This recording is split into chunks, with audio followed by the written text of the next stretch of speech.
this Jeff Park piece basically touches on like, why did Google in this $80 billion package, which was upsized to $84.75 billion, include a preferred equity? Preferred equity, again, just means it's not really preferred. It's actually, as he says here, like the armpit of American securities. Basically means you're putting a security out that is not a debt instrument and it's not a senior instrument, and it's not paid out in the worst case scenario. It's just like you're kind of screwed. And it trades normally at some sort of par value. A lot of times in crypto, we see the $100. I think this one's actually going to trade lower than that.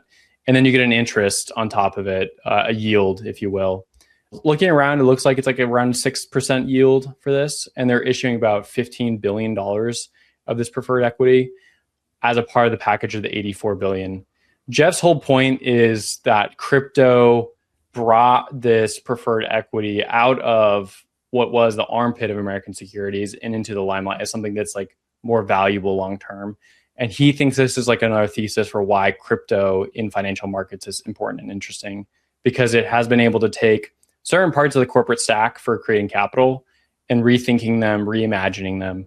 We saw Phong Li, CEO of MicroStrategy, highlighting that this morning, talking about it as well, that Google's doing this.